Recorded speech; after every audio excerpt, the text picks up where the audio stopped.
Nervous laughter. There's nothing quite like your own body betraying you with a tiny giggle right when you're trying to look serious. One moment you're stressed or scared, the next your face is auditioning for a comedy show you didn't sign up for. This reflex is ancient. Early humans used strained, breathy laughs to signal they weren't a threat. Primates still flash those awkward fear smiles to say, "I come in peace." In a tense group, one shaky laugh could even act like a pressure release, helping everyone calm down after a scare by releasing tension all at once. Fast forward to today, and the instinct is wildly out of context. Laughing while receiving bad news doesn't soothe anyone, it just makes you look like you're insensitive. The reflex still vents internal stress, but socially, it's a landmine. It's a leftover threat-diffusing trick from prehistory, now firing in exam rooms, funerals, and awkward elevator rides, basically nature's worst timing. Contagious yawning. You're in a serious meeting, everyone trying to look alert, and one person lets out a giant yawn. Suddenly, half the room is stretching their jaws like walruses. That's contagious yawning, a reflex so old it predates group meetings by many thousands of years. Back in early human groups, this was basically a group-wide status update. One person yawned to signal a shift from rest to alertness, and the whole tribe synced up. Lions, ostriches, even chimps still use yawns as silent alarms to coordinate vigilance. That makes perfect sense in the wild. You don't want the one sleepy lion guarding the entrance alone. But in modern life, we don't need to align nap schedules with coworkers. Yet the reflex still fires. Now it just creates awkward chain reactions, especially if you yawn during your boss's inspirational monologue. The weird twist is that people with higher empathy are more likely to catch yawns, meaning your brain is trying to bond while your face says otherwise. Evolution built a tribal group signal. Today, it's just a meeting room meme. Holding your breath. You've probably had this happen. You're squatting your personal best, fixing a tiny screw, or locked into your screen, and suddenly realize you haven't breathed in way too long. That's the concentration breath hold, a leftover instinct from the ancient freeze response. When early humans sensed a predator nearby, the smartest move was to go completely still. No rustling, no chest movement, no audible breathing. Staying silent made you harder to spot and sharpened your hearing, which could mean the difference between becoming dinner or making dinner. Our brains still treat intense focus as if we're listening for footsteps in the brush, so the moment we zoom in on a task, your breathing hits pause. Modern life usually doesn't require stealth mode when doing taxes or writing emails. Yet this glitch shows up in almost everyone, especially during screen time. Instead of improving performance, it can leave you lightheaded, tense, or mysteriously exhausted. The only people who still benefit are those needing perfect stillness, like surgeons or precision athletes. For the rest of us, the ancient freeze reflex just makes everyday tasks feel strangely breathless. Cracking voice. You know that moment when you're speaking calmly, and then your voice suddenly leaps an octave, and it sounds like you're squeaking like a mouse? That jump scare noise comes from stress tightening the tiny muscles in your larynx until your vocal cords lose their smooth vibration and break like a cheap guitar string. In our evolutionary past, this wasn't a strategy so much as collateral damage from adrenaline. When early humans were frightened, their voices sometimes wobbled in the same way young primates squeak when they're scared, which unintentionally signaled vulnerability or a need for support. Fast forward to modern life, and the reflex is completely useless. It doesn't win sympathy, diffuse conflict, or make your speech better. It simply announces to the universe that your nervous system is misfiring while you pretend everything is fine. Nose flaring. We've all seen this scene. Someone's getting worked up, their breathing quickens, and suddenly their nostrils flare, like they're gearing up for the charge in an action movie. That emotional nose flare is automatic. It widens the nasal passages so more air rushes in, a mini oxygen boost baked into our biology. For early humans, that change in oxygen mattered. If you were about to sprint, wrestle a rival, or react to danger, extra oxygen meant more power. The flare also acted as a visual signal of intensity, a sort of "I'm ready if you are" face that other humans and animals immediately understood. Modern life rarely calls for dramatic physical showdowns, yet the reflex still pops up when we're annoyed at traffic or animated during a heated conversation. The extra air doesn't help you win an argument over whose fault it is for the rush hour traffic. Mostly, it just broadcasts your mood to everyone in the room. It's a leftover part of the fight or flight response firing in situations where the biggest threat is just an inconvenience. Ticklish laughter. Getting tickled triggers one of the weirdest glitches in the human body. You laugh even when you desperately want it to stop. A fingertip to the ribs, and suddenly you're writhing, squeaking, and defending your armpits like national treasure. That reflex comes from ancient play fighting.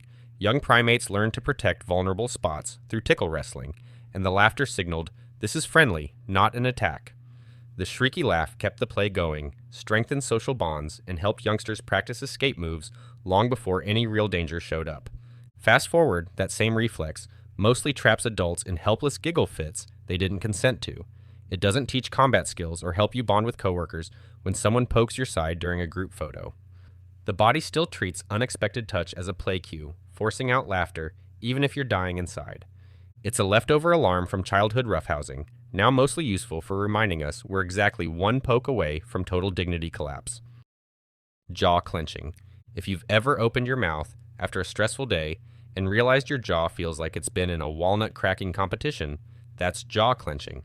Biologically, this reflex made perfect sense. Clenching the jaw tightened the entire face and neck, braced the skull, and primed the body for a defensive chomp if a predator or rival got too close. Researchers even recognize a built-in stress behavior called the gosis, a grinding instinct believed to originate from literally sharpening the teeth for combat. This behavior shows up most when we're asleep, because the conscious brain can't interfere. Wild animals grind or chatter their teeth when threatened for the same reason. It's a built-in defense script. In a life-or-death struggle, tensing the jaw could protect your face, keep you quiet, and ready you to bite and hold on. Now, the closest things we fight are everyday nuisances. Jaw clenching won't help with deadlines or traffic jams. It just leads to headaches, cracked teeth, and dentists making stacks off your nightly bruxism. It's a prehistoric alarm that still fires under modern psychological stress, even though you are extremely unlikely to win any battles with your incisors. Anxious foot tapping. A quiet room can be perfectly still, yet your foot is suddenly bouncing like it's trying to send Morse code for SOS. That restless tap isn't a personality quirk. It's an ancient motor running in the background, firing up whenever your body senses pent-up energy with nowhere to go. Early humans survived long, tense stretches by keeping their muscles lightly primed. Small, rhythmic movements kept legs warm, circulation high, and attention sharp. It was the biological equivalent of stretching before sprinting, except the sprint might have involved outrunning something with teeth. A jittery limb meant you were alert, awake, and ready. Now the nearest predator is an email from your boss, yet your foot still drums away like it's prepping for battle. It doesn't speed up lines, meetings, or life. Mostly it just shakes tables, annoys coworkers, and gives away exactly how wired you are. Evolution gave us a built-in metronome. Modern life turned it into background noise. Sucking teeth sound. This is that tiny angry hiss you make through your teeth when something annoys you. It's the human equivalent of a pressure cooker releasing one sharp puff of steam. Everyone knows the sound, because everyone has made it while trying not to commit a felony in public. Long before we had words, primates used small mouth noises to warn each other without starting a full brawl. A quick hiss or click said you were irritated but not about to throw hands. Humans kept the habit as a low-level stop that signal during mild conflicts. Today it's mostly pointless. Nobody gives you extra respect for making a dental sound effect. In offices, it's basically a free sample of your attitude. Still, versions of it show up worldwide. Mediterranean tongue clicks, European tisk sounds, African teeth kissing. It's a global mini grumble our ancestors left behind. Eyebrow flash greeting. If you spot someone you know, your eyebrows do a tiny jump even before you form a sentence. It's so quick you might miss it, but your face already said hello a full second before your mouth caught up. That blink and you miss it brow pop comes straight from our primate past. Monkeys and apes use the same micro gesture to say, "I see you, I come in peace." The move widens the eyes, pulls attention to the face, and broadcasts recognition without any noise. Human infants do it too, long before learning words. Today, the eyebrow flash still fires off, but language and waves do most of the talking. Majority of people never notice it, partly because the flash is over in about 0.2 of a second. Still, if you pay attention, you'll catch it everywhere. Friends spotting each other across a cafe, coworkers passing in the hallway. It's a little fossil of friendliness sitting right above your eyes. Group laughter. Ever been in a group where one person starts laughing and suddenly everyone else is wheezing, even if nobody actually heard the joke? That's the group laughter trigger, our built-in tendency to join the laugh track whether we mean to or not. This reflex goes way back. Early humans used laughter as a relief valve after danger passed. Picture a tense standoff with a predator, then the threat vanishes, and the whole group erupts into breathy, almost panting laughter. Primates still do a version of this during rough play, an open-mouth rhythmic pant that tells everyone this isn't a real fight. Shared laughter helped diffuse aggression, settle nerves, and glue the group together. We still laugh in groups today, but mostly to bond or smooth tiny social wrinkles. The survival function is gone, but the contagion is still wired in. Hearing laughter lights up motor circuits in your brain as if your face is already halfway to joining in. It's one of evolution's friendliest leftovers, a reflex that used to save your tribe, now mostly saving you from feeling left out. Photic Sneeze. You step out of a dark cinema, sunlight hits your face, and your nose launches a surprise attack. That's a photic sneeze. About 1/3 of people sneeze when bright light floods their eyes after darkness. Scientists even call it achoo syndrome, because apparently the reflex itself was not dramatic enough. As far as evolution goes, this looks less like a clever feature and more like sloppy wiring. The leading idea is that signals from the optic nerve spill over onto the trigeminal nerve, which controls the sneeze reflex, so a blast of light accidentally triggers a clear the nose response even when nothing is in there. Maybe, long ago, walking out of caves into dusty sunlight made that occasionally handy, but there is no solid evidence it was ever truly useful. Today it mostly adds mild chaos, like sneezing right as you exit a tunnel while driving. Harmless and thought to be genetic, and famously noted by Aristotle. It's one of evolution's purest glitches, a full-body oops coded into the nervous system. Fear smile. Ever catch yourself smiling when you're terrified, stressed, or absolutely not in the mood to be cheerful? That's the fear smile sneaking out. A flash of teeth your brain deploys even when your emotions are screaming for help. This weird reflex comes straight from primates, where baring teeth was a submissive, I'm harmless gesture used to diffuse tension.